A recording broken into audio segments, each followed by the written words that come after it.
What's going on, guys? It's Thomas from the Switch Stop, joined as always by Mac and PJ for a very special episode. I feel like every episode's special, but this one actually has a reason to be because it is episode 40. Who would have thought? Who would have thought we'd make it this far? Not me personally, later? But yeah, it did take a while. Every but hey, single week, we got every single week, baby. Sure. Yeah, every single week, every other week, something like that. We'll figure it out. But thank you guys so much for watching and enjoying the podcast. Because it's the 40th episode, I kind of alluded to this in episode 39, but we got a little bit of a special episode for you guys. We've gotten this one requested numerous times. We are going to look back at probably the most prolific point in Nintendo Tonight's history, the 3D Mario Remasters / the entire Mario 35th anniversary. We're going to be giving it a bit of a review retrospective in this episode. Was it good? Was it worth it? Did it live up to the hype? Was 3D All-Stars good? Was 3D World good? We're going to look at all the smaller stuff like Mario Kart Live Home Circuit and, that weird Mario Battle Royale game that is unplayable now. I don't know. We'll get to that when we get to that because that is a whole nother can of worms if you know what I'm saying. But there's a lot to talk about in this episode. So before we, get into that, Mac and PJ, how we feeling about 40 episodes of Nintendo Tonight? I'm just shocked we did I've three only in a been row on at like this point. That's sick and stuff. Claps for us. Been We on deserve like it. 20 or so episodes, but We deserve it. 40. It's a big number. It's super cool. I remember listening to episode 40. I mean, not episode 40. I'm listening episode 1 back 2020, like April or something. Yeah, I can't exactly remember. I was like, that was before we even did the face cams, and it was like the audio.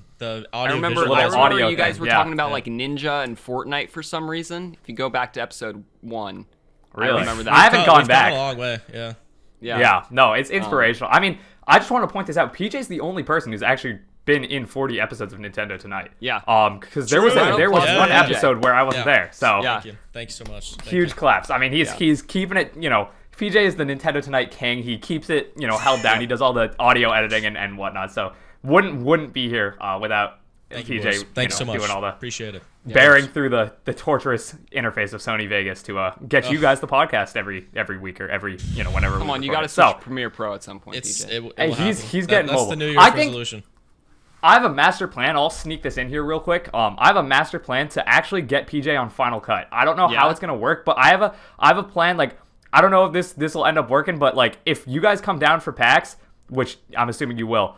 If there's a way for me to ship my Mac back up with PJ, I will do that and then upgrade to a Mac Studio. Like, goodness. I think Final Cut would be like unreal. I think it would be much easier to learn, and he'd have us to as a resource. I think it would be awesome, but that's a whole nother can of worms and something we have not talked about. I just sprung that on you guys live. But anyway, that's like I was thinking about that a couple months ago. I was like.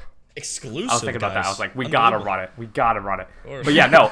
There's a lot of stuff that we got to talk about here. So let's dive straight in to the Mario 35th anniversary.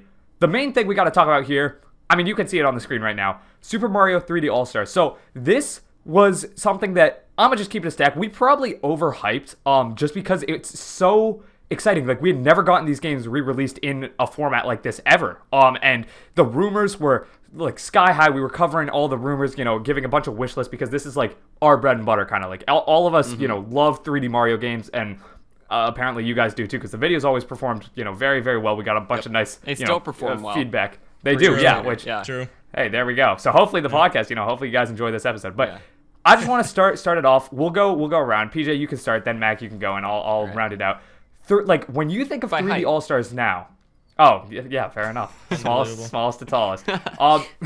God.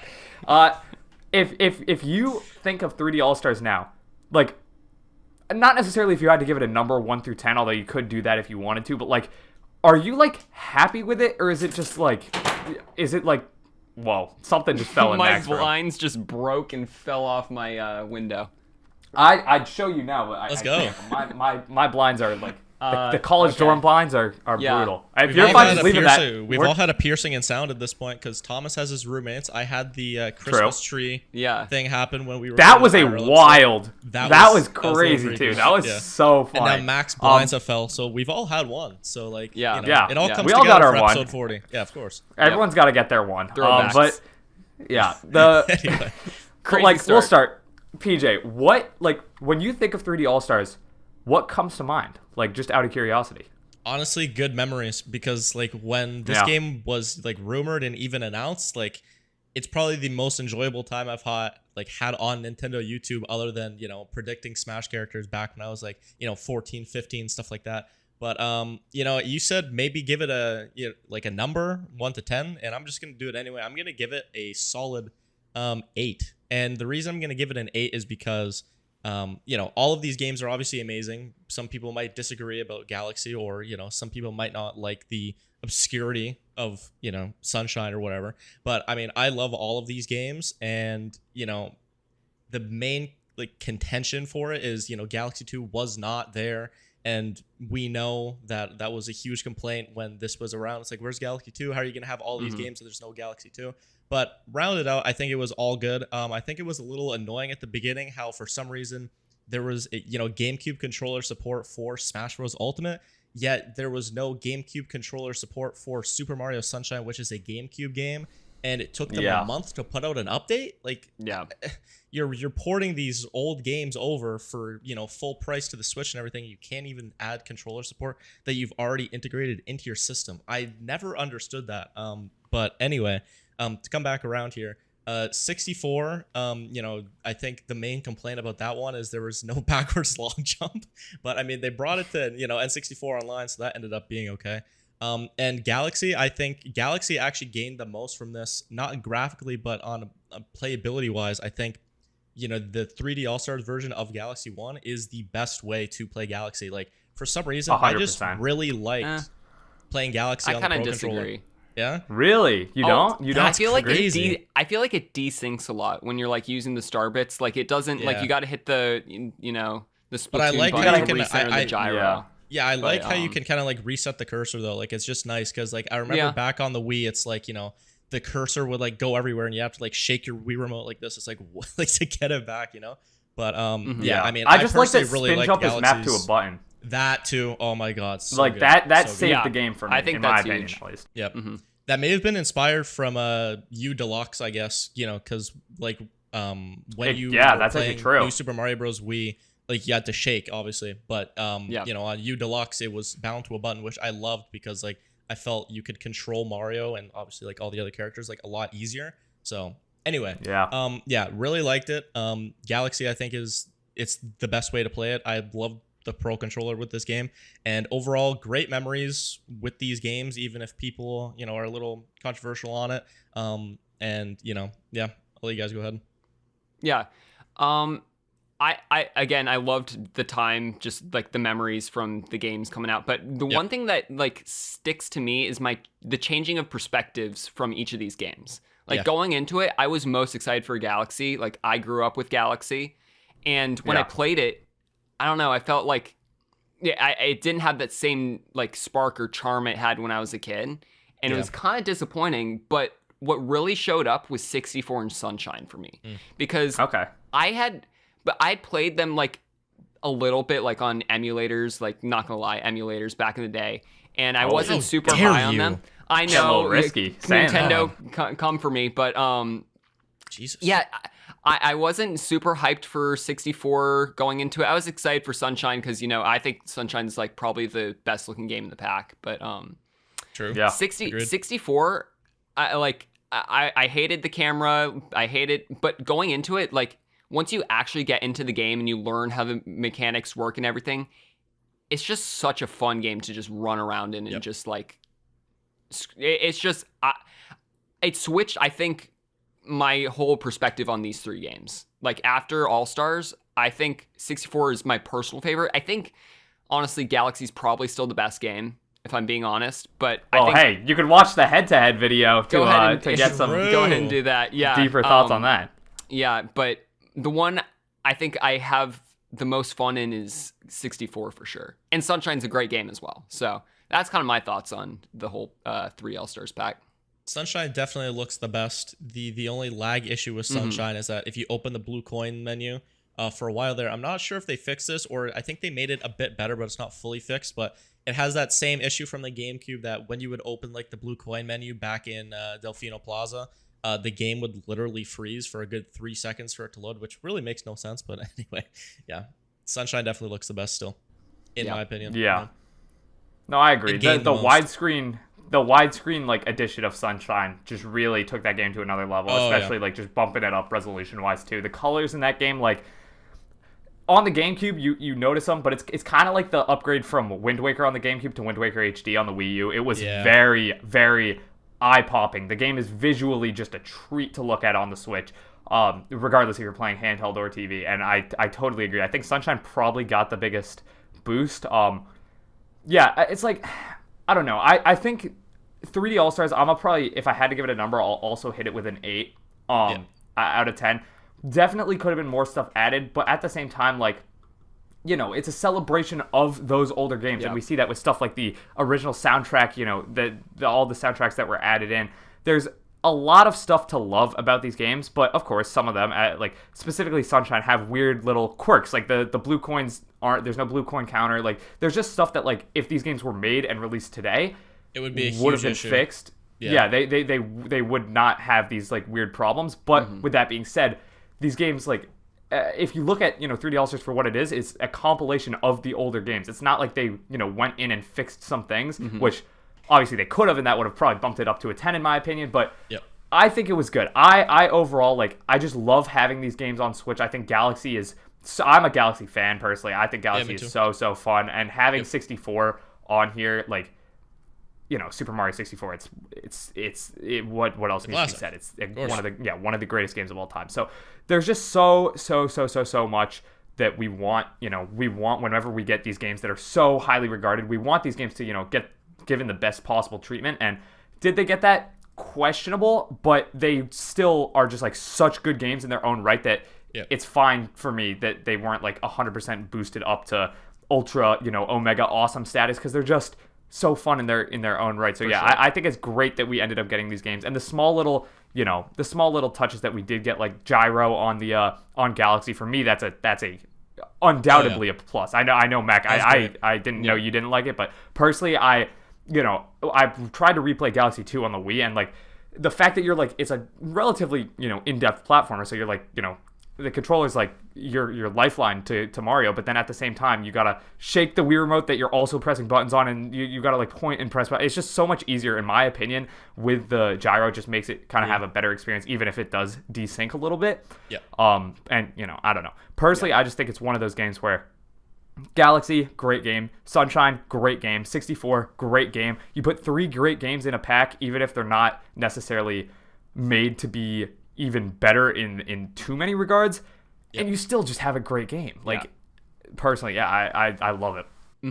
Well, the thing about 3D All-Stars I think is great is that I probably wouldn't have gone back and played these games had it not come out. Like, you know, the pack itself isn't the special thing. It's the 3 games and it bring everybody to come back and take another look at them. That's why I think 3D All-Stars did great, and I think they pulled it off.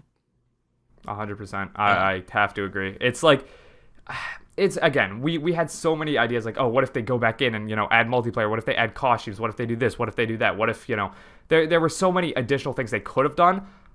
But at the end of the day, 3 great games, you know, all put together for a $60 price tag, which, you know, some people weren't a fan of, but like, it's 3 unbelievable games. Like, you're getting insane value out of that. Like, I personally, I'm not too disappointed with what we ended up getting. Of course, Galaxy 2 would have been nice. Like, we can nitpick all day, but at the end of the day, we can actually talk about that if you guys want. Talk about Galaxy 2.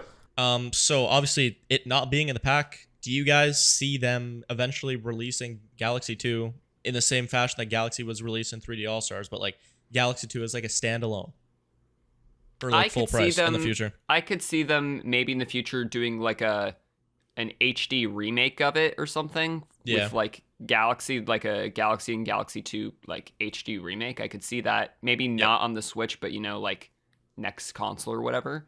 Sure. But I honestly don't think it was a mistake to leave Galaxy 2 out. Just like marketing wise, I think having a round number with like 3, like the trilogy of 3D Mario, I think it was good for them, not great for the consumer, but I think having like 3 on the box art instead of like 4 games, I think it worked out. In my opinion. I mean, Galaxy 2 is probably the weakest game in my opinion out of like all of these 4 games. So like, it's not a huge loss, but like, knowing Nintendo as we know them for all of their interesting business practices and, leaving Galaxy 2 out and then it possibly being ported, into HD and for the same full price as 3D All-Stars eventually, I doubt could see them they doing would that. like. I could see them doing it, but like I really don't think it would be $60. Like that seems egregious even for Nintendo because Galaxy 2 is just it's like it's not even really a sequel to Galaxy. It's just more Galaxy. Yeah. Like it's not. There was nothing that, in but Galaxy. I just feel like they're not going to put the price down at all. Like they have no reasoning to because people will buy it. That's probably what their meaning is like. Will people spend money on this? Yeah. Okay, let's do it full price. Like I just they cannot wouldn't even think not that long, see them. BJ. Exactly. Yeah, that's true. Yeah. It's just like, oh yeah, $60 easily. Yep. Yeah. 5 million. Yeah. Yeah. You're probably right. It's tough, man. It's tough. It's definitely a gray area, I guess, within this kind of type of speculation. But with that being said, I think we can all agree 3D All-Stars came out, could have been better, but as far as a collection of 3 great games go, they didn't mess up the games in any way, in my opinion. Yeah, exactly. You can't ask for anything more really unless you're getting into like add this, add that. But at that point, it's not like an anniversary collection; it's a whole new game, which that changes the. It would have been nice, completely. but we got what we got. But what we haven't talked about is its limited release. What are your guys' thoughts? Yeah, we get into that too. Yeah. Yeah, so we're going to talk about Thomas, this later, definitely, when we talk about... Oh, I made multiple videos about this. Yeah, we're going to eventually talk about the whole... We'll talk about Super Mario 35, the little Battle Royale eShop game that's no longer played. So we'll talk... I'm sure we'll touch on this then too. But just brief thoughts. At the time, it was so dumb. But now, I don't know if it's just because, we've always known it was going to be a limited release, but now it kind of makes sense. To me at least, it's not like this is a deluxe version of these ports. It's just the older games, and they were doing it specifically for the 35th anniversary.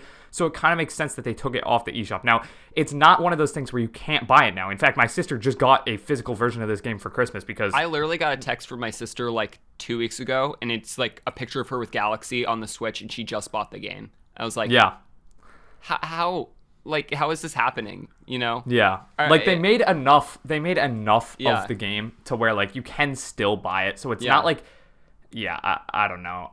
It's definitely a bit of a gray area, but for me at least, it might be weird of me to say, and I'm not trying to say this just to let Nintendo off the hook, because it is a weird decision by them, 100 trillion%. But it's because we're so used to it, and we knew this the day it was announced, they told us. It's not like it was a secret. We've talked about it for so long now that it just kind of tracks that, oh yeah, it's a collection of ports, and those ports, the collection wasn't on sale forever. It's more of a limited celebration rather than a full, addition to the Switch library, permanently. Yeah. Now, if they added new things, then I could see it not being limited, but it's a good point. Maybe this could have been intentional, making the games, so alike, the originals, obviously.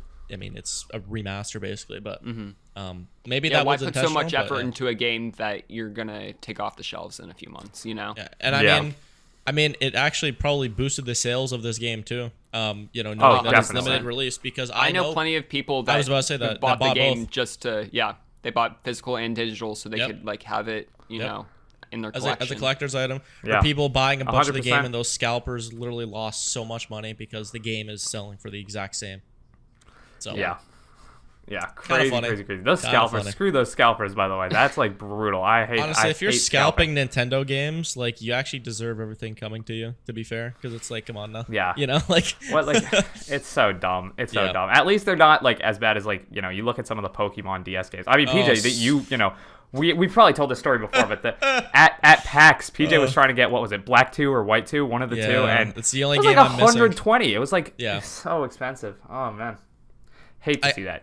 I kind of sat there. Want to see that. I held the cartridges in my hand, and I was thinking okay, so back home, a Switch game is $90 Canadian, and this is 120 Canadian. The game I was holding was 120 Canadian. So it's so you're telling me that Breath of the Wild is $90, but a DS game from 2010 is 120.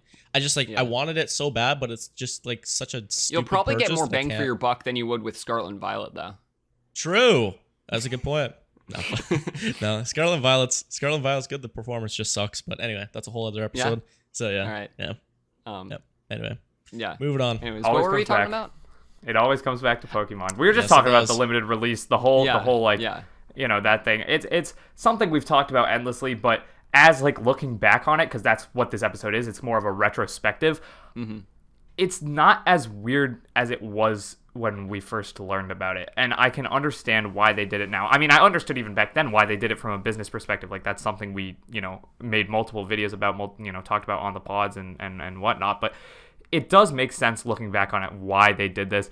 And because we've had this gift of time since it initially came out, to me at least, it's fine. Like, again, it's kind of the same. It's kind of my same feeling as like the collection itself. Like, it's, it's fine. It's not, anything super special, but it doesn't necessarily need to be. It's like they, it makes sense why they didn't update these games. It makes sense why they didn't permanently sell this. Do I wish they did update the games? Do I wish they did permanently sell it? Yeah, but like, it's not going to necessarily ruin my experience looking back on the game. Yep. Yeah, okay. Anything else? I mean, 3D All-Stars was like kind of the main point, but there's honestly, since it's a collection of 3 older games and kind of the whole thing we can talk about is that they didn't add too much. I don't personally have much else to say. Yeah, I think we're good. Anything else on your guys' end? All right, beautiful. Yeah, so 3D All-Stars was obviously the main point of the Super Mario 35th anniversary. There was so much hype around that. But for me personally, I mean, you guys all know. Super Mario 3D World plus Bowser's Fury. So I'm going to just come straight off the dome. If 3D All-Stars was an 8 out of 10, Bowser's Fury plus 3D World or 3D World plus Bowser's Fury was a 11 out of 10. This is an unbelievable game. They made all the changes that I wanted to see in 3D All-Stars. They made in this game and more. And the more is a beautiful campaign, which is Bowser's Fury, which is some of the most fun I've ever had in like a 2 to 3 hour time period made by Nintendo. It's banger after banger after banger. Everything in Bowser's Fury and Lake Lapcat is splendid. You got the actual, changes they made to the base campaign of 3D World, which is so much more than people give them credit for. They added online play. They fixed all the movement options. They added new stuff like an interesting dive roll mechanic. They added stuff like even smaller things. Like there's, you don't have to wait for a level to save when you exit the level anymore. It's not like they added a new character, which is something I know a lot of people talked about, but stuff like a photo modes, coloring in the stamps. There were so many things that they did change to this that it has to be a 10 out of 10 if you're counting, if 3D All-Stars is a 8 out of 10, then I mean, I don't want to speak for you guys, but for me personally, this is a 10 out of 10 and beyond. I think they knocked it out of the park with this, and it's one of the best ports of all time. Yeah, Matt, go ahead. I'll go. So when you were making the 3D World content before it came out, the port, for a long time I thought you were just kind of like hyping up the game because like it was your favorite game. And that was like the bit. That was the bit. Oh, I love 3D World. I thought you were pretty much overhyping it, and then I bought the game. I've got to say, it's probably the best multiplayer experience you can get on the Switch. Like, maybe best multiplayer, like, campaign, like, video game I've probably ever played. It is so a multiplayer game. And when I talk to people who are like, I thought 3D World was like, okay, I'm like, well, did you play it with a group of friends? No. That's and then it's where like, okay. It really shines. Exactly. Yeah. I'm so glad you've seen the light, Mac, because I probably have not had as fun playing a video game with my younger sisters as much I have with this game. We went through the entire campaign the week it came out. Yep. We got every single green star. We even went into some of the bonus worlds, and then they kind of rage quit because they were too hard for them, and then I finished the game by myself. But, it is really just, it is such a great game. It really is. And Bowser's Fury is, honestly, I think that's the future 3 Mario, in my opinion. I don't think we're going to Odyssey 2. I think we're getting a full Bowser's Fury game at some point in the future. I don't know. I agree with you, Thomas. I think this is the best bang for your buck you can get on the Switch. $60 for the 2 amazing games, in my opinion. 100%. Yeah. I mean, I played 3D World on the Wii U originally. And I honestly, before I joined the channel, I kind of forgot about it. I'm not even going to lie. Yeah. But then like when Thomas started talking about it, it was like, oh, wait, like this game is actually kind of good. And then I went back and I replayed it. Like I literally plugged in my Wii U, blew off the dust, and it was like, whoa, like this is actually a good game. And then, we played it together on stream. Like, Thomas, you and I beat it on because stream. Of the online. Because of the online. Yep. Yeah. And I mean, it was really good. I mean, it's one of the best games on the Switch easily, and it's a port. And, we've had lots of conversations about that, how, Switch has had, a lot of ports. But still, I mean, very worth. And honestly, Bowser's Fury, great game, great experience. And, Mac, I don't know if I'm going to go as far as we're not getting Odyssey 2, but, in terms of like a Bowser's Fury like game in the future, like I can definitely see like a full game of this, because like it was a great experience, of course. And all the stuff that you guys mentioned, Thomas, like the movement options, everything, like it felt so much better than the Wii U version. Playing on the Wii U version, it felt so much more sped up, like fluid, and it was just like really great. So yeah, definitely has to be top 5 Switch game for me. I don't think that's a hot take. And yeah, it's great. 100%. It's like, it's one of those things where if you just think about it, like to me at least, as a fan of the original game, a big fan like for so long, it seems almost too good to be true. Because not only did they add, like, the only real thing I could have wanted in terms of like additions to the main campaign itself is like maybe a new character is the main one, and like maybe a new world, but like we got online play, which I never thought in a million years they would add to a mainline Mario game. We never got that in 2D or 3D Mario up until this point, unless you count Mario Maker 2. But I personally, again, I consider that a bit of a spin-off.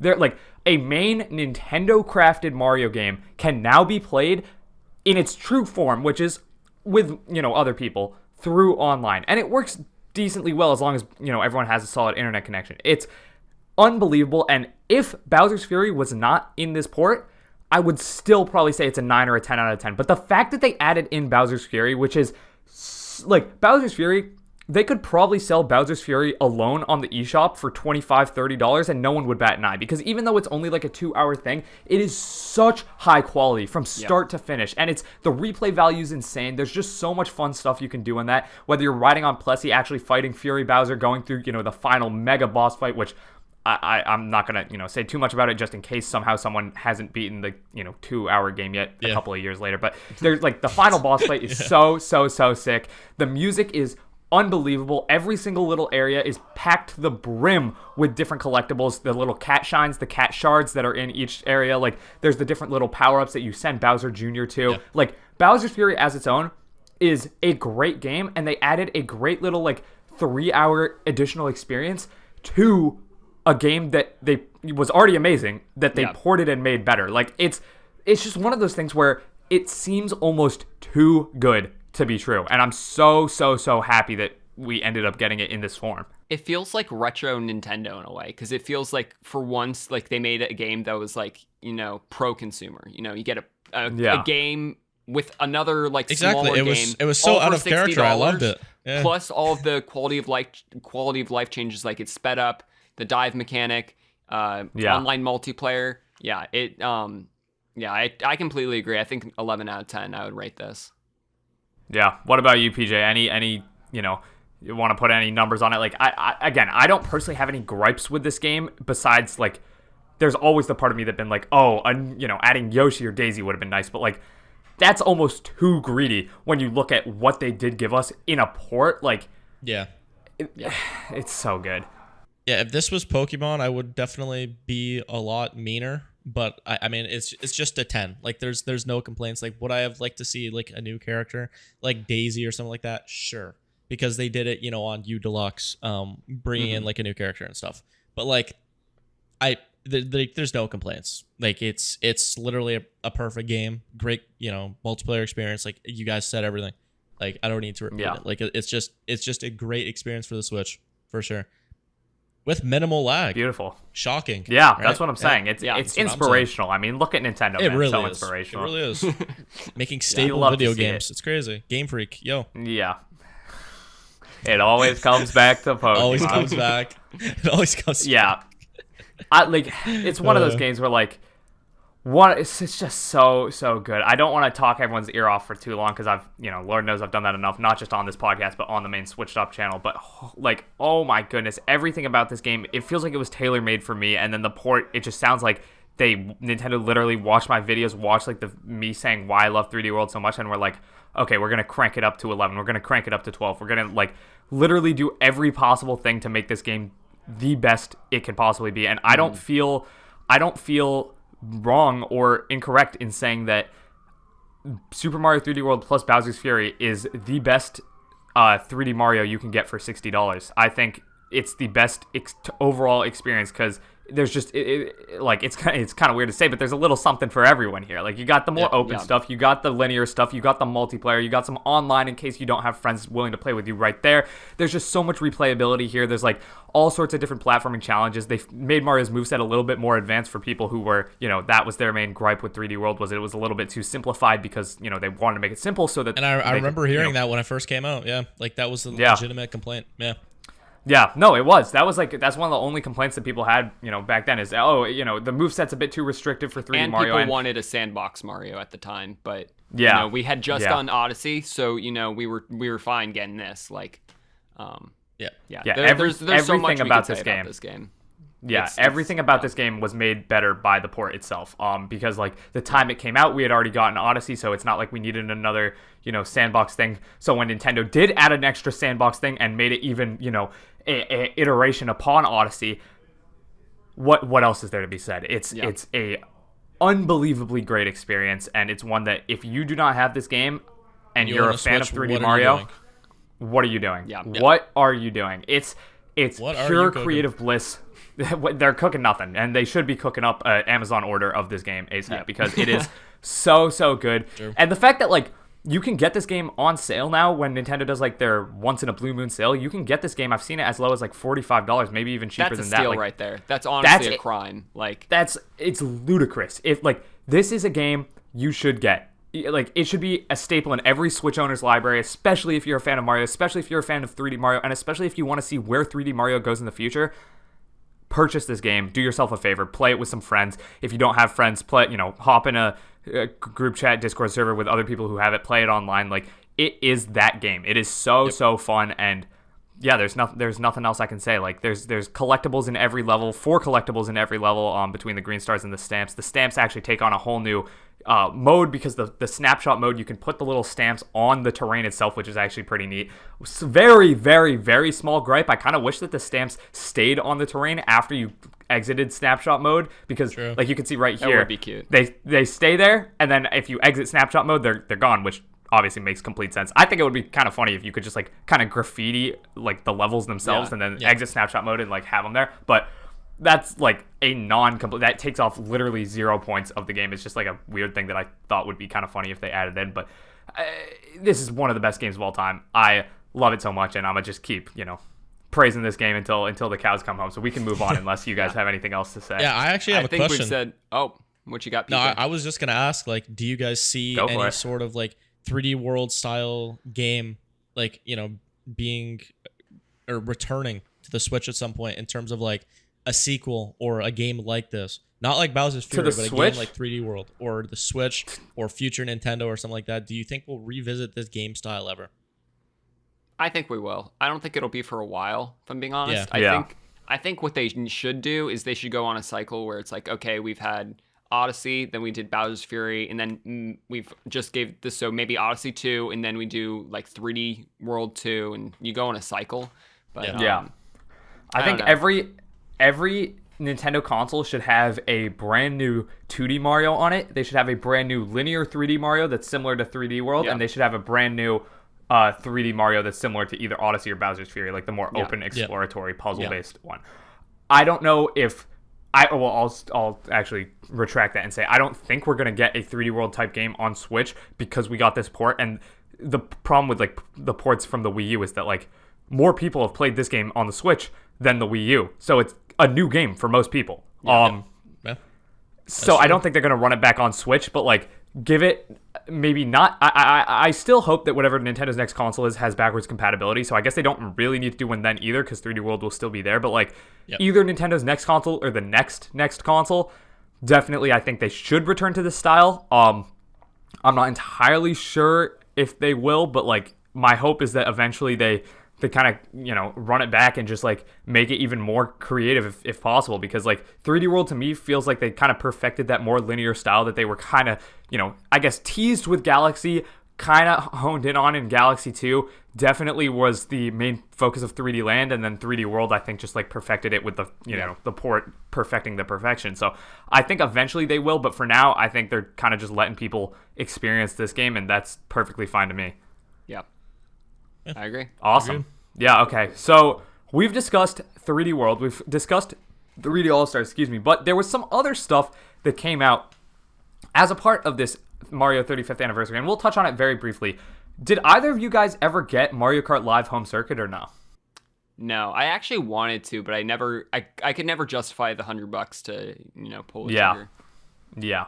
What about you, PJ? You ever get this game or no? No, I know you did, but I have I've never touched it. So the most fun I've ever had with this game was actually making a YouTube video with my sister. So we made a video that was like 4 different tracks where we went all out. We like did arts and crafts to like make the tracks like actually decorated in terms of like what type of Mario Kart track we would want to see in the next Mario Kart game. And we made it with Live Home Circuit. That was like definitely the most fun I've ever had with this game because, I made like a Hoenn track for Pokemon Gen 3 because that's my favorite generation. We made like a retro Nintendo track where you were dodging like game cartridges from the Game Boy and like you're driving past DSs and like old Wii boxes and consoles and stuff. There's a lot of fun stuff that definitely can be made with this game, but like at the end of the day, to me at least, too much of it felt kind of like a tech demo and less like an actual full experience. I don't know how to describe it. Like it just wasn't. I felt like it was 80% of the way there to being great, but then the fact that it was 80% of the way there and not 100% of the way there, instead of it being like an 8 out of 10, which is, that kind of would make more sense, to me it just ended up feeling like a 5 out of 10. Like it wasn't a great experience.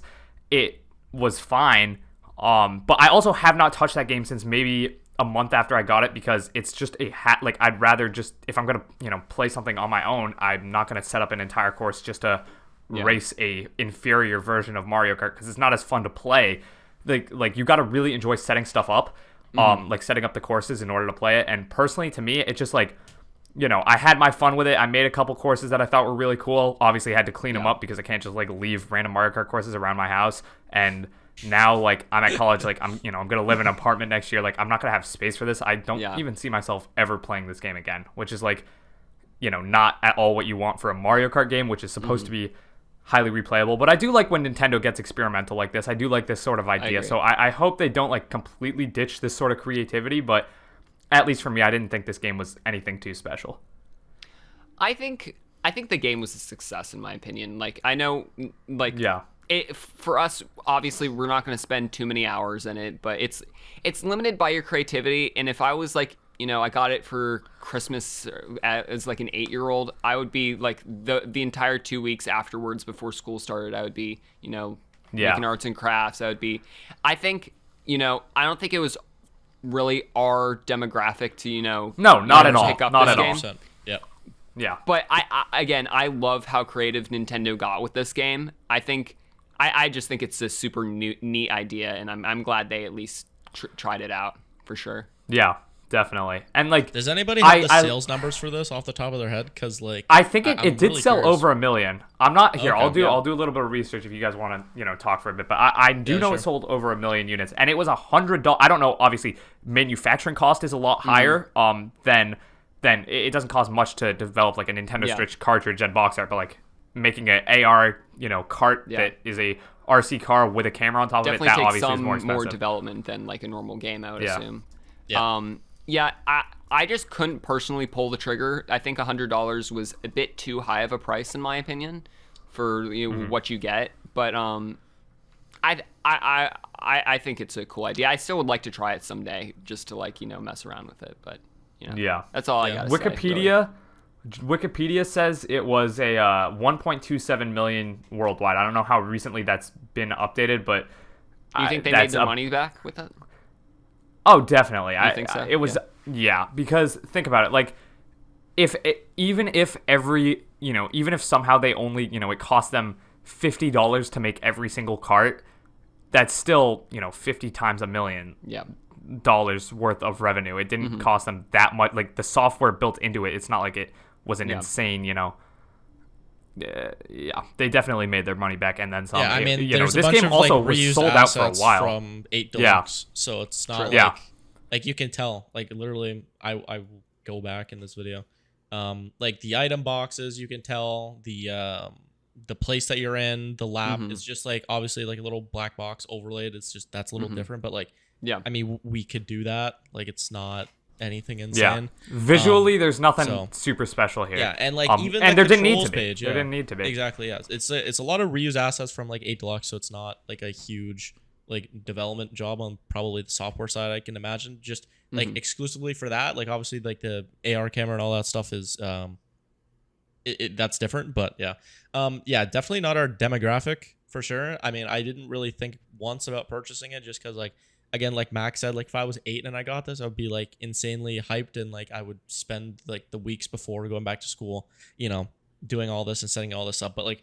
it's just not in the cards for me personally.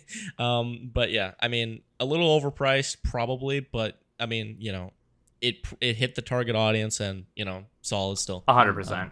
Yeah, it's not. I would not say this was a failure by any means. I wouldn't say it's a bad game. It definitely wasn't for me. Even if they didn't make their money back with it, I think just, you know, the creativity that came out of it with like just the game itself and going on YouTube, like the weeks after this came out, like there were so many different YouTube videos, like with people. I remember somebody made like an actual like Mario Kart home circuit with like real go-karts and stuff. Yeah. And, like, I don't know. I think it was a really cool idea.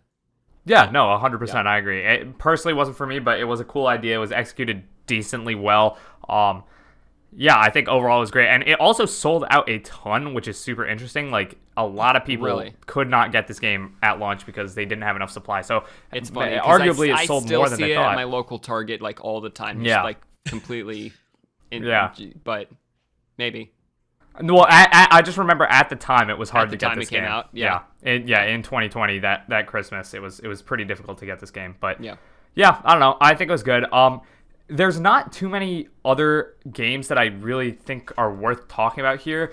I'm trying to think of like what else they added. The one thing that does come up to me is Super Mario 35, like the Battle Royale thing. Now, granted, this is a game we can no longer play, which is like really weird to think about. This is the but weird yeah, one.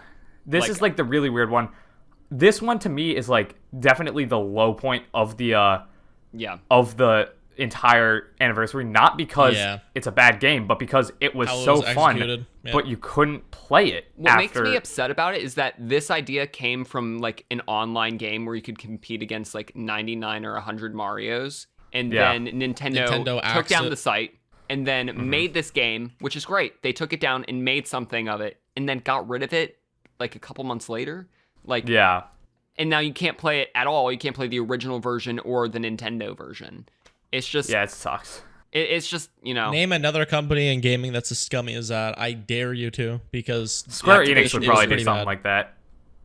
True. There are a couple, but that's a very Nintendo-esque move. Yeah. The fact that it was only playable until 3/31, that's heinous. Like 3D All-Stars being sold until 3/30/21, like that's whatever. Because even you know, it's a collection. Like we already talked about this. It's a collection, and you can still play it afterwards, and blah blah blah. This was a free game you could download, but you couldn't play after the fact. Why would they ever do that? It just makes no sense. I made the joke like it can't be that expensive. Yeah, I made the joke that Nintendo took it down because they're not profiting from it because it's just a free-to-play game. Because I would have been fine if they made this like a $5 thing, or if they made it like it's the same thing with like Tetris 99. That's free, but it's a included quote unquote with your Nintendo Switch Online. It's like a little benefit to try and get people to subscribe to that. This was the same exact thing. I really don't understand the thought process behind this. It really kind of bums me out because it's such a cool idea, and it's something that I think Nintendo should lean into more, is like these sort of like micro online experiences, because Tetris 99 is a massive game on Switch. Like that is a lot of people's most played game on Switch, and something like that but with Mario, or something like that but with Kirby or Zelda, all those ideas are so good that it just really, really bums me out that this is how they decided to execute it. Yep. Definitely. That's about it. Yeah, definitely one of the lowest points of the whole anniversary celebration. I remember a lot of people were upset about that because, like, you know, it's free. Maybe they should have charged for it, and maybe people wouldn't have been so upset. But I mean, I remember a lot of people enjoying this. Now, at this point today, do I see people playing it? No, but it was a controversy back then, so who knows? I think there'd still be some people online. I think there would be, yeah. It wouldn't be like completely dead, in my opinion. Well, because Tetris 99, you can still play and get into a lobby like quick. Like there are still a lot of people who play that. It's crazy how popular Tetris 99 is. Yeah, and Mario, like obviously Tetris, like, you know, it's a whole different thing, but I feel like this game would still be popular. I feel like this game would still be you would get into a lobby within 5-10 seconds because there's only 35 people in a lobby. I think this game would definitely be big. They could even add different, like, you know, this is like going, I don't even want to get this hypothetical because it sucks because obviously it's never going to happen, but like Tetris 99 has different themes and events based on other Nintendo games coming out. What if we got like when Mario, you know, I guess this came out after Mario Maker 2, but like what if there was like a new Super Mario Bros. Event where like it was transformed into like a new Super Mario Bros. Wii thing, so you would play through those levels, and there's just so many ideas, like so many ways they could have made this a full experience, but instead they did the exact opposite and made it like a micro, you know, app that is now like delisted from the eShop. It's just really, really, really unfortunate that that's the way they decided to handle this because it could have been so cool. And the difference between this and the 3D All-Stars like limited release is that you could buy 3D All-Stars physically and you're still going to have that game. Yeah. This is lost media now. You can't play this anywhere. Like, no. Yeah. I'm assuming somebody's probably like downloaded the ROM and like it's up on a sketchy website on the internet, but you know, you're not going to go play that. I think, and you can't. There's no one else would connect to exactly, it. Like, exactly. There's it's a fully online thing, and when the servers go down, that's it. Like, unless someone wants to make a fan server just for this game, but like that's not going to happen. Like, there are fan servers for the Wii, so you can play like, you know, Mario Kart Wii online, but no one's going to make a fan server for this because it is just such a small thing. Like, at that, it would probably be easier, honestly, to just make the game yourself because it's not like it's a difficult game to make. As Max said, they're like, it came from a fan game. Yeah, it's just, it bums me out that that's the way someone decided, like someone at Nintendo decided to, you know, go about it. There's definitely a lot of things that are missed opportunities within Nintendo's history, but like this is one of the ones that comes to mind the most in terms of like, this could have been big, man. This could have been really, really big. Take Tetris 99 as an example, and we just didn't get that. Yeah, lots of missed potential with this game. For sure. Yep. I mean, with that being said, I don't want to, you know, stay on this for too long because if Nintendo won't even let us play it anymore, why bother to talk about it? Again, Max said it's lost media. Like, no reason to even bring it up. So, with that being said, those are the main things all for the Super Mario 35th anniversary. I got a couple things I want to talk about still related to the anniversary before we get into some fan questions. And we got some bangers. I don't want to spoil anything, but there might be a certain Nintendo Tonight favorite question asker making his grand and illustrious return. But before we do this, I got two quick questions for all you guys. The first one, we'll start with this.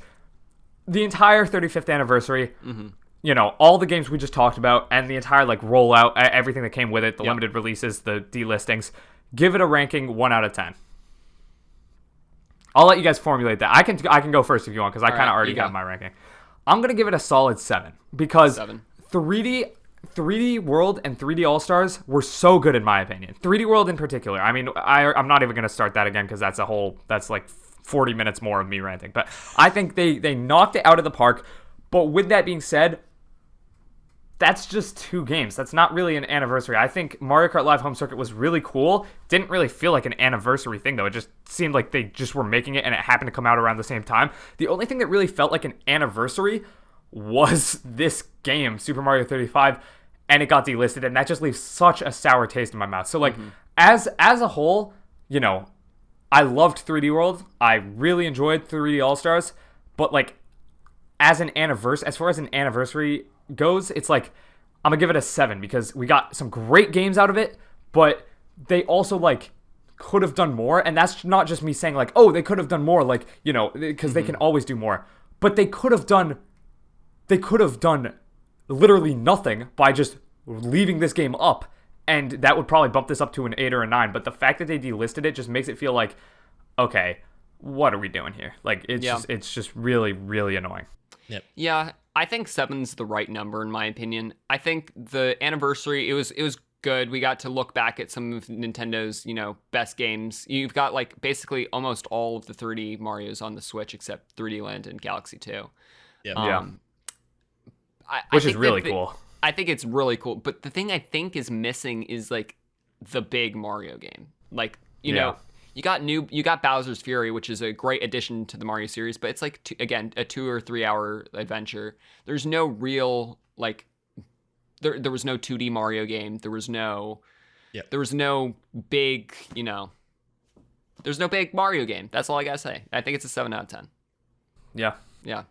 Yeah, 7 is it's just a solid number. Like, I don't want to like come off as like, oh, I'm copying you, but it just like no. It's a really solid number. Like, it makes sense. It just passes. Yeah. Like, I mean, a 6 out of 10 is like a failure. It's 7, it just passed. Yeah. You know, moves on. 7, it's like slightly above average, but it's nothing insane to write home about. And again, that's not me judging the quality of the games. It's the anniversary as a whole. Like, yeah, I mean, what else is there to be said? So I think we can all agree on that. But now I just want to ask one final question about the anniversary before we get into the important stuff, the fan questions, the best part of the pod every time. Of course. I'm very curious. Do you guys, not necessarily do you see them doing this, but would you want them to do this with other Nintendo-owned franchises, mainly like Zelda? I know we had a whole podcast about Zelda 35th anniversary. Like, would they do that? Would you guys like be interested in seeing this, or do you think like the whole anniversary thing is maybe a bit overplayed now and they should just release stuff when it comes out instead of like saving it all for one big event? Release it when it's like ready and stuff, because that's a whole other pipeline that I could talk about for a good hour. I think what was great about 35th anniversary is that we probably don't get 64 Sunshine or Galaxy on the Switch without 35th anniversary. I still think we get 3D World at some point, but 35th anniversary got them to think, okay, specifically Sunshine and Galaxy, because technically 3D World, or technically 64 is on like the N64 online, but yeah. So I think I'd be down for that with other series, but I'm not also like hoping for it. It's just like if it happens, cool. That's kind of the way I feel about it. I'm with you. Two franchises can benefit from it. Yeah, go ahead. Oh, what are your two franchises? I was just gonna say Zelda and Pokemon.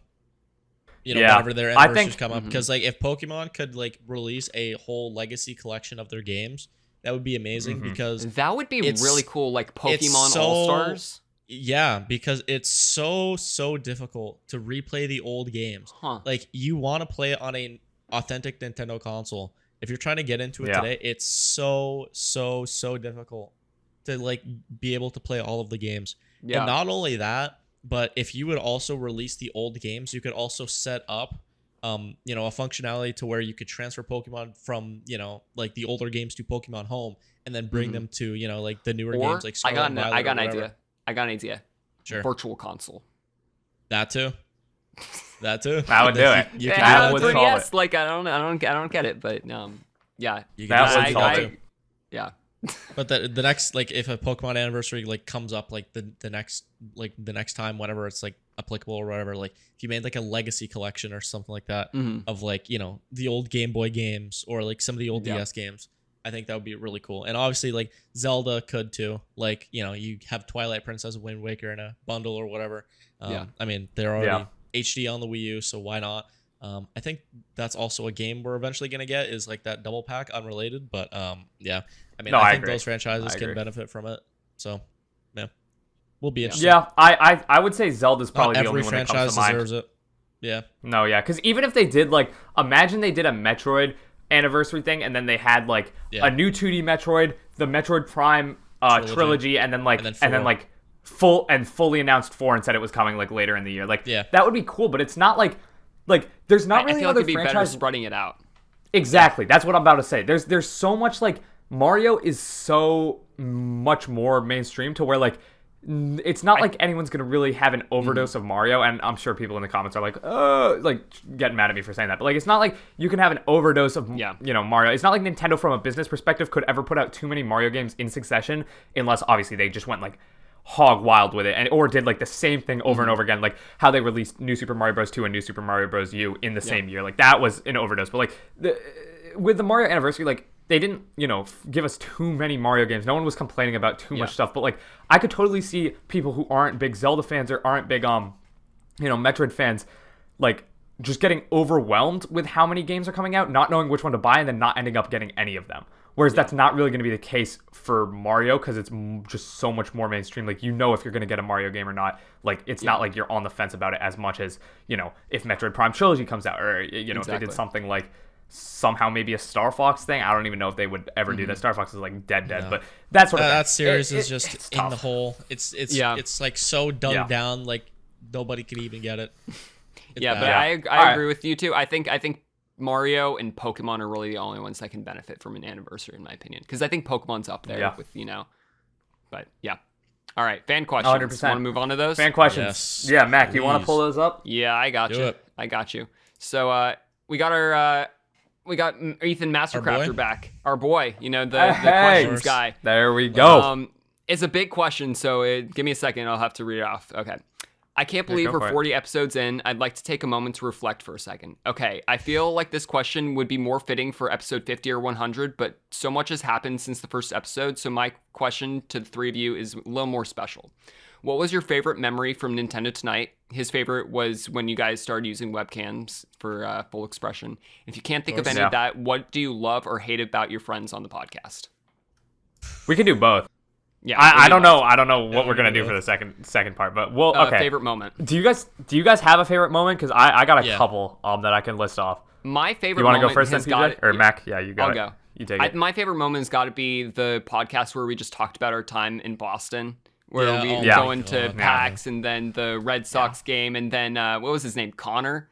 Yes. Yep. Oh no! I forgot about Connor. Oh my god! That was just such a fun podcast to record because I don't know. I felt like we got to show our personalities more in our content. Obviously, the episode didn't do that well because it wasn't talking about Nintendo, but I didn't really care. It was more of just hanging out with the boys. It was a good time. Yeah, no, I love that. For sure. That was a great episode. That was probably gonna be mine too. So PJ, if you want to go, I'll formulate a new idea. No, I mean, it's not going to be a non-original idea. I'm going to go with Mac. I have that episode for sure. And then I also have the episode where you came to Canada and then we recorded one. Yeah. Because there's so many funny moments in that episode, which I can't talk on the podcast. That's the Patreon some of them, version of the podcast. Some of them are cut off. Yeah, that's the yeah, but it was yeah. That was a really funny episode, and then it was also cool talk about our reactions because I've never met somebody from the internet in person before, so that was wild. That too. was interesting. Yeah. And then all of the events I remember that was kind of in our little trip, it was just funny, so yeah. I remember driving home from the airport, PJ. Your dad was driving me home and back to your place, and you were obviously in the car, and I was just this is crazy. It was so pardon weird. my French, but when I got in the car with Thomas and PJ, just the ride home, you see these guys' faces all the time over the internet, and then they've got bodies. They're tall, you got legs. Short. What the hell? What is going on here? It's just it's. What was that, PJ? What are you? No, it's just the unnecessary part where you said the tall and the short. I'm not sure why we had to do that. Well, Thomas was just so tall. I didn't expect him to be that tall. Yeah, that's dude what happened. You never know. Indeed a giant. Yeah, he is indeed a giant. No. Yeah. Uncalled Please, for, but I'm blushing. Yeah. Yeah. Good memories. I'm excited to see you guys again. Yeah, that'll be fun. We gotta figure out flights for that too. We'll do that. More memories to be made in the next packs. Lots of content at the next packs. We got a lot. Big content. We're content filled now. We're on. Should we pull out the vlog, Gabriel? Should we do it? Do we hit the vlog? We might have to. We could do a normal vlog and the April Fool's vlog we have planned. That would be funny. Yeah. Yeah, that's a little bit of a leak right there, but anyone listening this late in the pod can just take that leak and do with it what you will. We're an hour into this podcast. You guys get the behind the scenes content. Get the juice. You get the real juice. I both the IRL episodes, both sets of the IRL episodes, the one we did in Canada and the ones we did at my place in Boston were so cool. So fun. Those were definitely a good time. I think I enjoy there are just certain episodes. I don't necessarily remember which ones, but every once in a while we'll record an episode and then, turn off Audacity and just chill in the call for a bit and just be like, that was a really, I'm really happy with that episode. It was, very, I have one we were on our stuff, we were funny. Do you remember when we were talking about what are the 5 Nintendo Switch games that those are the only 5 games you could have on the console? And we got super into it. That was a really fun fan question. Whoever wrote that fan question, props to you because that was a great segment. We actually uploaded on Switch Shop, I'm pretty sure, because it was so good. Yeah, we did. Yeah, we did. That was a great one. All right, the second part to that question: what do you love and hate about your friends on the podcast? About my friends on the podcast? Was that about us? Yeah, no, I know. It's an Wow. awkward Ouch. Yeah. Okay. I'm trying to think. I honestly don't have much. I think everything that like, obviously no one like if we hated each other, we wouldn't do what we Yeah. do. This, Like so, we all, yeah, this no. is all for fun, so we don't really have any hate. Yeah, no, I can't really think of a great answer to that. It's kind of a cop out, but like we're just good friends. Like we just enjoy talking, hanging out, talking about either Nintendo or oftentimes we end up talking about just random other stuff in Discord calls, Like which sports, are not which recorded. we won't bring up. Yeah. in Yeah. the No podcast sports. No before you guys sports on the click off. pod. Yep. Yep, of course. Yeah. No, we Well, just, I don't know. I just Rule love. one. I'll just say that I think we all work really well together because we started off as just like friends playing, Mario Kart together on Discord. Like, Yeah. Yeah. we didn't start off as like people were like, okay, we're gonna start this channel and stuff. It's like, no, it was gradual. Yeah. PJ joined, and then like I joined, and we're just all, I think we mesh well together. So Do we want to Yeah. go through really quickly just about that? Do we want to go through really quickly like the top from like how Thomas started the channel to like when I joined, how I met Thomas, and then how we met Mac in general, and then how Mac joined? Do we want to do that really quick? We want to go there? Sure. Yeah, we can run it super Sure. quick, and then if we want, even we can. I don't know how long this will take, but I don't know. I know we have more fan questions. We can even save those for the next ep if it's because this story Yeah. could take a hot sec, but Yeah. we'll cross that bridge when we get to it. So Yeah. should So, I start Thomas, it off? obviously- Given that, So Yeah. you go ahead, and then when you get to the part where I DM you, and then I'll take it there. all right. Okay. okay, so I was 14, and it was 2017, and which is crazy to think about, because 2017 long doesn't ago. sound long ago, but 14 sounds so long ago. Like this was before I was finishing middle school, and I'm now like Jesus. halfway through my college. So I was finishing middle school, and the Switch came out, and I was like, this is so sick, like, oh my goodness. But none of my friends, not even my friends here really, like we'll play a lot of Mario Kart, but none of them are like into Nintendo like in the way that like we are, or like anyone listening to this podcast are. Like they don't know what a Nintendo Direct is. It's not like they just play Mario games sometimes because I have them on the TV and they're fun. Yeah. So I had no one to talk to about the Switch when it was initially coming out, and as you could tell from the podcast, I just love talking about stuff that I'm like interested in, or like giving my takes on other stuff. So I went to public middle school. I went to public school up, in my entire life until high school, because my parents like wanted to put me in a private school for private. It's a long story, but like a different school for high school.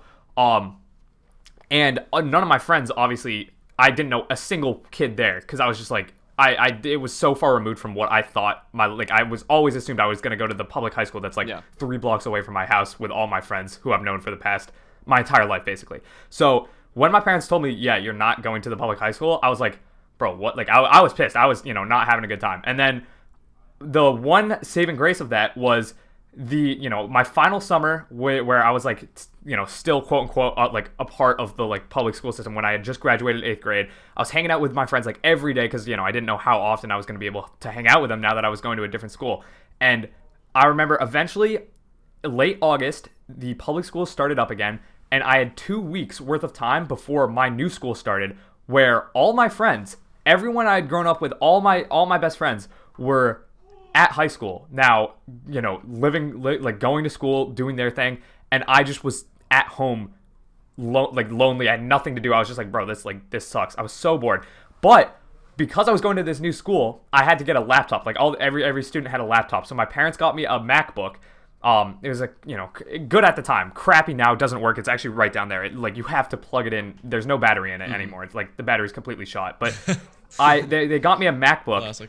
And I had previously wanted to do YouTube for almost all my life. Like I just like, I've been watching YouTube for as long as I can remember. I remember sneaking my iPod Touch into my room and like watching YouTube under the covers, watching like whatever videos, I could. Like it was just I loved YouTube. I always thought it was cool. And like I had obviously like made like channels in the past when I was like way too young to even be thinking about doing that stuff. But because of that, I had like a blue Snowball, this same one that I still use. And my parents got me a new laptop, so I was like, okay, let's do it. So I was like, okay, I got 2 weeks to kill. There's this new Nintendo console that just came out. Let's, I'm gonna just see what happens. So I made a channel. It was switched up on, I think it was August 15th, which is why I made it then, because I that's when my friends started going back to college or back to high school. Sorry. Yeah. And I started like just making a video, and I scripted out. The first video I made was top 10 ports I wanted to see come to Switch. Then I made a couple other news videos just trying to figure out what I wanted to do. And one of those news videos was about Nintendo getting sued. And that video really blew up. At the time, it had like 4,000 or 5,000 views, which like for a channel with like less than 50 subscribers was unbelievable. Yeah. So I was like, okay, I'm just gonna keep doing this. So then school came around, I went to this new high school, ended up loving it. My parents, thank God they're not listening to this because I still give them crap about, them making me go to this school and like all that. But I had the time of my life. I met some of my best friends there. It's, all worked out perfectly. But while I was there, I was like, okay, I'm gonna just keep doing this on the side. I'm not gonna tell anyone because it's like it's a Nintendo Switch YouTube channel with like 100 subscribers at the point. Like I'm gonna just do it, on my own because I love to do it, and I'm, it's people are enjoying it so far. And granted, I had like maybe 75 subscribers, but I just kept going, and eventually, crossed 100, eventually crossed like 500, and I was like, okay, well now I'm cooking, like now I can't stop, and just kept on going. And then eventually, I think it was like 4 or 5 months into me doing it.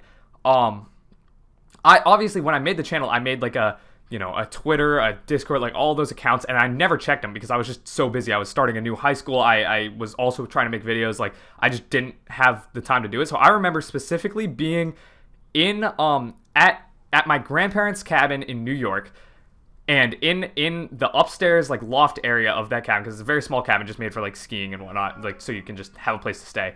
And I checked my phone, and there was a tweet from some channel called, or some Twitter account called @SmashPodcast that was just @SwitchTop check DMs, and I'll let PJ take over from here. Yeah, so at this time, I'll just quickly go back. So I think when I was 14, which would have been in like 2014, I made a Smash like channel with my friend AG, like childhood best friend, and we just like predicted like Smash 4 characters and all that. So fast forward. We gain about 3,000 subscribers. AG kind of doesn't, mess with YouTube stuff anymore. Like he just doesn't really like play video games. So like, he went off to college and he's doing, his stuff. And, I find Thomas's channel randomly just on YouTube on like the recommended page. I was like, wow, like this kid literally has like 400 subs and like this is pretty good. So like I reached out to Thomas via DM. I was like, hey, like I think I don't even know what the DM says at this point, but it was like, we hey, could probably find it. Yeah, I'll actually look for it right now. But I basically said, I'll look while you tell the story. Gotcha. Okay. I think I said something like, hey, want to collab? Like, I like your stuff, and you're like, oh my god, like I can't believe like a channel of your size like found me. Like I'm again paraphrasing, but it was something like this. It was like, I'm floored, blah blah blah, and like sure. So anyway, like we exchanged socials and all that, and we end up collabing. And Thomas and I did a couple of videos, and then you got really busy with high school, through like 9th grade, 10th grade, and then when you hit junior year, now we're speeding up to where I actually joined the channel. You hit junior year, and in the US, for people who don't know, junior year is like one of your biggest years because like it starts to get serious for like college grades and all that stuff. Yeah. So Thomas was like, okay, like I'm getting really busy and I still want to do this, so like I need to invite somebody else on. So he basically reaches out to me, and he's just like, hey, like like I'm really busy with school now, I still want to do this. And at this time, I kind of slowed down on YouTube stuff because it was pretty much like after Ultimate came out. This is like 2018, I want to say. And it was like that fine line to where like more DLC wasn't announced yet, and the game was just out, and like people were like enjoying the game. So I kind of didn't really do YouTube stuff at that time. So Thomas reached out and said like, hey, I'm really busy, like would you want to come on? And I was like, hell yeah, sure, because at that time I wasn't doing YouTube stuff. I believe the channel had 40,000 when I joined, and now if we fast forward, now we're pretty much over 2 times that. So it's crazy how time flies and all that. That math more than 2 times that. No, I was thinking way more than we're almost there. No, I was thinking of like 100. No, yeah, no. I mean, yeah. Are you Mac? You're 40,000 4 times that. 4 times 40,000. No, I said double. 4 times. No, I said double. I was thinking double? of like 100. For you some said reason. 2 times that. Yeah, I heard 4 times. Good. Yeah. But I just anyway. corrected my brain for you, PJ. Thank you. Thank you. Yeah. Again, like Max said, 4 times that now. So crazy. Yeah. But anyway, yeah. So I mean, we were doing that for a while. I think we really took off when the during COVID. during COVID, and like, like I said earlier, Mario 35, it was like probably my favorite time in like doing YouTube was like all that stuff. This is predicting kind of heinous to say, but I think COVID is probably the best thing that's ever happened to me, because allowing for sure. like allowing us to have the time, because I thought junior year was going to be like I would maybe be able to do one video every 2 weeks. I thought it was going to be like I'm applying to college, blah blah blah, SATs, all this stuff.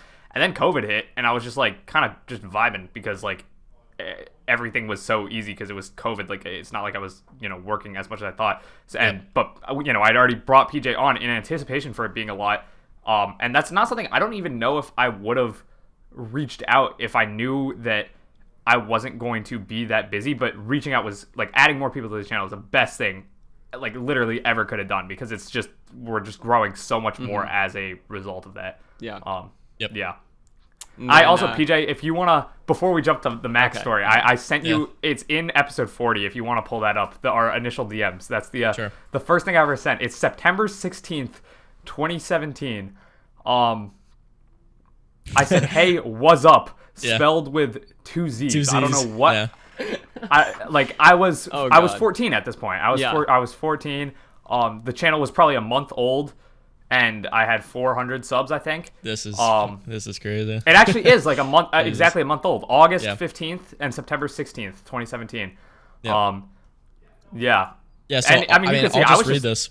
I'll just read this if you it. want. So Thomas goes like, "Hey, what's up? Sorry, I just saw your tweet just now." I said, yo, so what type of videos do you do on your channel exactly? He's like, I don't know really, just Nintendo Switch stuff. Some gameplay montages, news updates, theories, discussions, anything really. I said, I see. So I left YouTube for about a year, but I'm getting back into it right now. And you're a pretty small channel, but you're growing fast. So I was wondering if you wanted to collab on some sort of video. You seem pretty entertaining and know what you're talking about. And Thomas goes, wow, thanks. That would be awesome, with 3 exclamation marks. So, like, bro, I was losing my mind. I was like, holy crap, you had a K next to your name in the subscriber count. I was like, this dude, he's made it. That's all you need. If only he knew. Crazy times. Yeah. But then Mac. I think it was 2021, right? I want to hear Mac's story, because I remember this being like very nonchalant. It just kind of like happened. At least because we were like talking about it, and then it just happened. Yeah. So I found your channel super early on, like so he was a fan 50 first. subscribers. I was like, I was found my channel. You found my channel prior to PJ even reaching out. In my 50 I'm pretty sure in my 50 subscriber Q&A, which is like the only Q&A I think I've ever done, it's like a 20-minute video. I'm pretty sure you had a question in there. Yeah.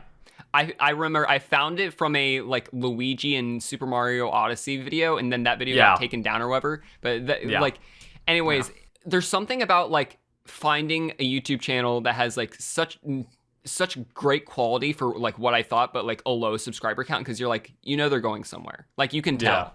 Like, I still find it like on YouTube, and like I always make sure to comment like, bro, you've got like great stuff. Please keep going. I try and do the same thing. Yeah, but I was just kind of like a fan for the longest time, and then eventually like we started talking like on the Discord. I became like a big part of that was the Discord mod, which is so cringe, but it is what it is.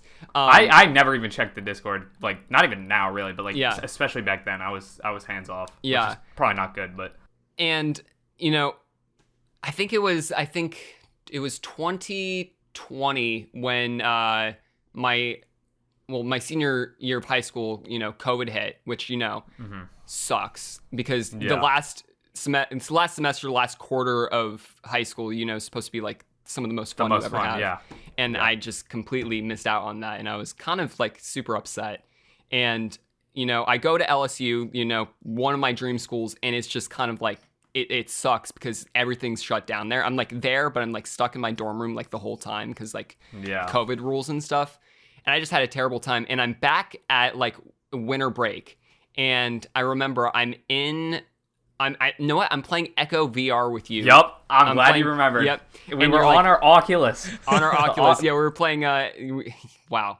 And you asked me because we were just friends by that point. Like we would just like play games together and just like hop in calls and talk and shoot the crap. Exactly. Like, and before that, I think I edited like 2 or 3 videos for you. I think it was the Road to 3D World videos. Road to 3D World. Yeah, 100%. I remember that. I had a little bit of video editing experience because I was actually inspired by your channel for my Mac Stores channel back in the day. I would make like the predictions and speculation type videos, and never really went anywhere, but I always had fun doing it, and I did video production in high school, so I had some experience with it. And then you asked me, and I was ready to turn it down, honestly, because I was going back to LSU. I got that vibe, too. I was going back to LSU the next semester, and I was just like, I'm not gonna have any time. It's gonna be cringe if I'm sitting at the desk, recording videos and not doing anything.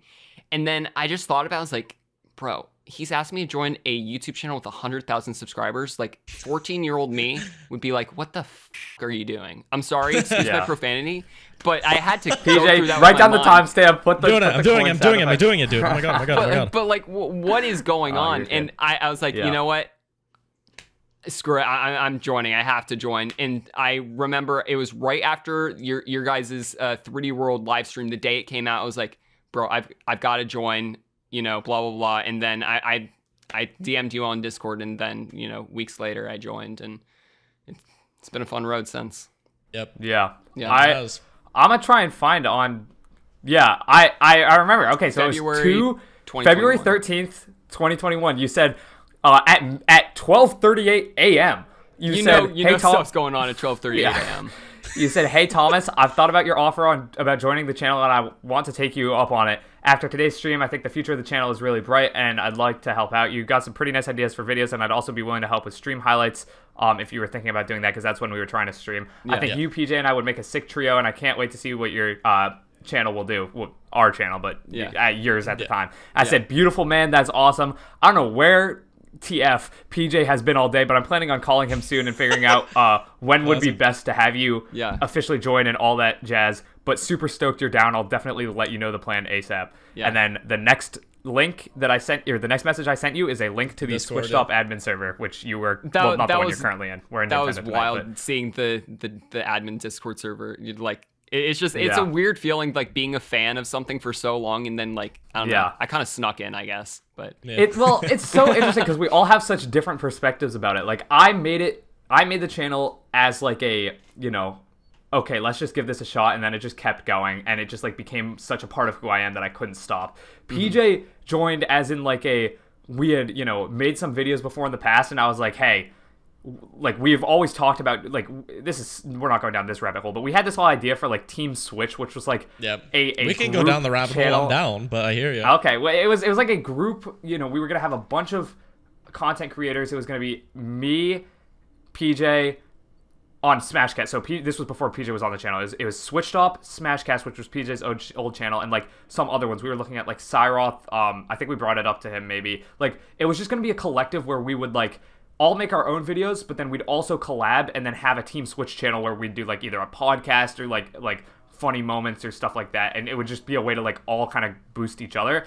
And I remember when I hopped in the call with PJ, when I think I texted you or DM'd you and was like, yo, I've got an idea, like let me know if you want to hop in a call, because that's when like I was back and forth on adding people, because like at the time the channel it had only ever been mine, so it was such a foreign thought to give someone else like the password to the channel and their own videos that I don't have a say in, and like all that. Like it was just so, it was like a exercise in like letting go creatively, but 100% the right call, like without a question.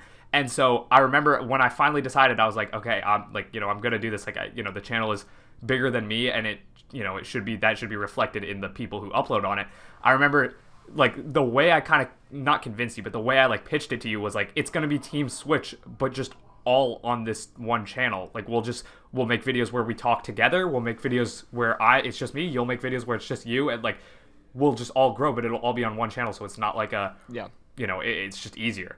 And yeah, that's how it ended up working out. And then, but yeah, it's so interesting because like I have a different perspective, because obviously I made the channel and just it was just like I was Switched Up for a while. Like that was like that was just it. And then it was, then PJ joined because it was like, okay, it'll be great. Thomas and PJ, we'll start cooking. We'll get more people in there. And then I was like, oh, talking to PJ, like, oh, we could use another person to help out, around, post some videos, whatnot. And we were like, do we need an editor? Do we need a full-time content, like full content lead? And we were just like, well, let's check with Mac. He's edited some videos. I don't know what he's willing to do, but might as well ask him. So we were playing Echo, and I just brought it up to you one night, like, yo, you want to do this? And then you were like, yeah. So it's so interesting. Like Mac was a fan, PJ was like a different creator, and then I was like the creator of the channel, and now it's kind of just like it just is like what it is. It's cool looking back at all of this. Yeah, and then last year, just to kind of take it all around, we brought on an editor. So Thomas, if you want to like explain that really quick, Well, yeah, we just wanted an editor. We were just busy, like, life happens. We're all college-aged people with like relationships and real life stuff that exists, and it's tough to, it's almost impossible for me, and this is something I have to get better at, but it's almost impossible for me to turn down going out to party with my friends or go to hit, a fun thing to go sit at home and edit a video about Mario, even though that's what I enjoy doing it. Like, I love to do it. It's just it's so hard to pull myself away from all the other like temptations of like living life at this age, I guess. So we were like, we might as well just like see if we can get another, more hands on deck, another pair of hands, another mouse and keyboard to see if they can, help out. And we reached out to Kagan because he had edited a stream highlight in the past, I think, and he was down, which was so cool. And now Kagan edits some of the best videos he's we've as big ever a part uploaded of on the Switch channel. Shop as the three of us. He may not be on screen, but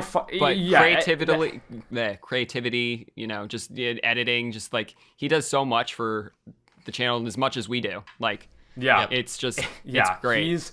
He's as important as all of us, like, no questions asked. It's just it's I don't know how that comes across to you guys, the viewers, because it's, you don't see him or hear his voice as much, but like the majority of like the more recent videos we've uploaded within the past couple of months either were edited by Kagan, had heavy inspiration by Kagan's edits, had, input delivered by Kagan, thumbnails, he's always helping us out with, oh no, I think this actually works better, titles, he's just suggesting just some banger ideas. Like, it's all, it's what's so cool about the channel is it's like all of us. I know.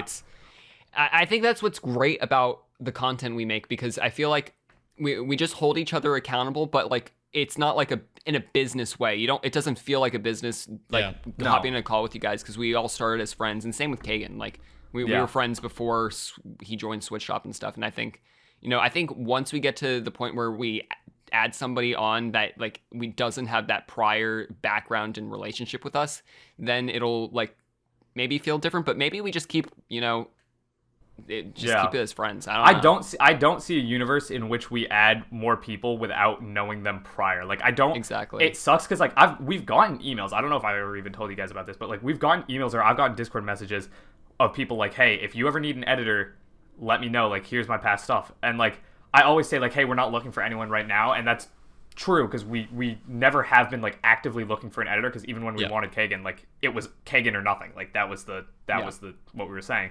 But like, I don't really see a universe in which we add someone who we haven't already been friends with, or at least like we don't hop into a call. Like, if we hop into a call and like don't like just like enjoy hanging out with someone, then I don't really see them adding them to the channel, because that would just disrupt the like flow of things we have going on. Because like I know like personally, as like the like technically, Switch Shop is a business. It does have a business attached to it. Like, as the owner, quote unquote, just like in the eyes of the government of that business, like I try very hard to make sure that it feels like a group of friends rather than a business, because that's a slippery slope to go down. And like I don't want to throw any shade at other Nintendo related YouTube channels, but we've seen some cases in the past of like we won't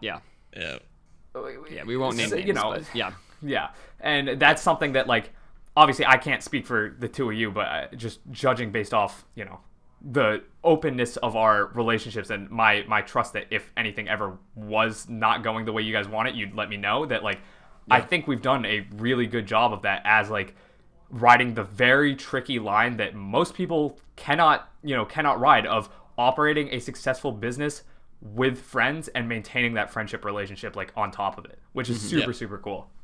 Yeah, that's all I gotta say. I mean, like, that was a very in-depth answer. I don't know. We're like closing in on hour 30. We're saving the fan questions. I mean, we really went in depth there. So yeah. I warned you guys. I enjoyed looking back at all that. That was super fun to do.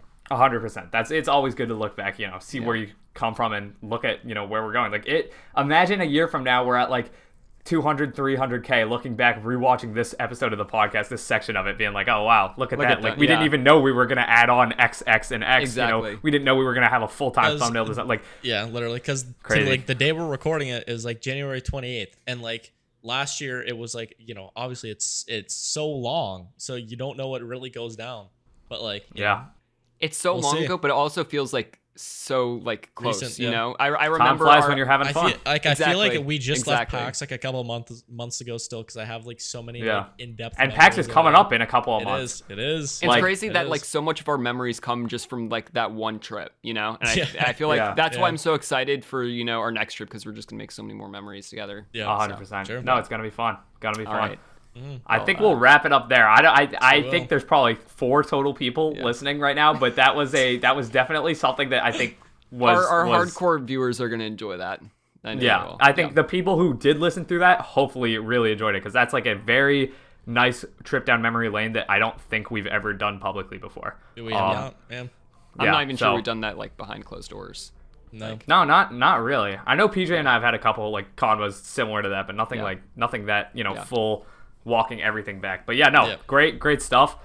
With that out of the way, Mac, as always, I'm gonna allow you to sign off. Why do you always ask me to do this? Hey, I think you got a good sign off stuff for you. I mean, as the most recent member of the face cam, personality. Yeah. Well, thanks everybody for watching episode 40 of the Nintendo Tonight podcast. If you want to see us on other platforms, we are on Apple Podcasts, Spotify, Google Play Music, whatever. Dub Smash, is that one of them? I couldn't tell you. What PJ? Name a different one. What's another one? Deezer. That's not a joke. Deezer. If you watch us on Deezer, you're a real fan. All right. Anyways, thanks everybody for watching. See you guys next episode.